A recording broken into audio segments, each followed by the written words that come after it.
भाई कोई किसी से दबता डरता एक लिमिट तक है, जब वो लिमिट क्रॉस हो जाती है तो सब रिबेलियस हो जाते हैं और ऐसा ही कुछ हो रहा है हमारे वेद के साथ। Hi everyone, you are watching serial से आपा। चैनल सब्सक्राइब कीजिए, नोटिफिकेशन बेल दबाएं और इस वीडियो को लाइक और शेयर करना ना भूलें। टीवी सीरियल सरू के ऑन गोइंग ट्रैक में आप देखेंगे कि जो चंद्रकांत है उसे गुस्सा आ जाएगा सरू की हालत देखकर। दरअसल अपने बिजनेस डील के लिए सरू को एक बार फिर से घर में वापस ले आए हैं रोहित और तारा, लेकिन अभी भी सरू से करवा रहे हैं काम वाली जैसा काम। ये सब कुछ जब चंद्रकांत देखेगा तो उसे गुस्सा आएगा।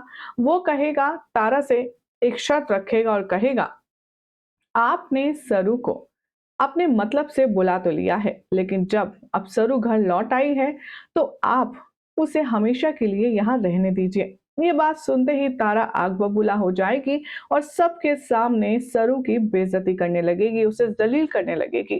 जिसके बाद होगा कुछ यूं कि चंद्रकांत सरू का हाथ थामेंगे और कहेंगे कि चलो, मैं तुम्हें इन घटिया लोगों के बीच रहने नहीं दूंगा जिन्हें तुम्हारी कोई वैल्यू नहीं है। अपने मतलब के लिए तुम्हें लेकर आए और अब तुमसे ऐसा व्यवहार कर रहे हैं जैसे तुम इस घर की बहू नहीं, काम वाली हो। अब तुम यहाँ एक पल भी नहीं रहोगी। और एक बात मैं आपको बता दूं तारा जी, एक दिन आएगा जब आप गिड़गिड़ाते हुए भीख मांगते हुए मेरी बेटी के लिए मेरी चौखट पर आएंगे, लेकिन उस वक्त मैं आपको अपने घर से धक्के मारकर बाहर निकालूंगा। और सरू का हाथ पकड़कर चंद्रकांत उसे लेकर जाने लगते हैं। तभी यहाँ पर वेद आता है और वो सरू का हाथ थामता है और वेद रोक लेता है सरू को, जिसे देखकर चंदा और तारा साथ में चंद्रकांत सभी लोग हक्के बक्के रह जाते हैं। सोर्सेस की माने तो अब वेद सरू के सामने घुटने टेक कर कहने वाला है यह खास बात और कहेगा कि शुरुआत से लेकर अभी तक तुम्हारे साथ इस घर में बहुत कुछ गलत हुआ है, लेकिन अब मैं कुछ और गलत होने नहीं दूंगा।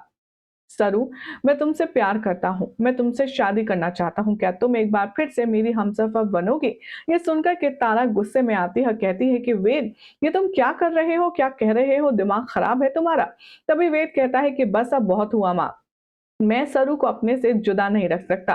सरू मेरे ऊपर हक रखती है और मैं उसका पति हूँ और वो मेरी पत्नी, और हम दोनों एक दूसरे से प्यार करते हैं और चाहे कुछ भी हो जाए, मैं अब सरू को अपनी जिंदगी से जाने नहीं दूंगा और ना ही मैं इसका हाथ छोड़ूंगा।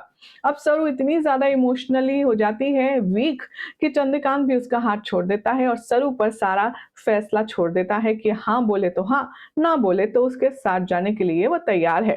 पहले अब देखना होगा काफी खास कि सरू ने जिस तरीके से यहाँ पर वेद को, उसके प्यार को देखा है, क्या उसके बाद वो सारी चीजें भूल कर वेद का ये ऑफर अपनाएगी, वो उससे शादी करने के लिए राजी हो जाएगी? क्या लगता है आपको? अपनी अपनी राय कमेंट कीजिए, चैनल सब्सक्राइब करें और देखते रहिए सीरियल सियापा फॉर मोर अपडेट्स।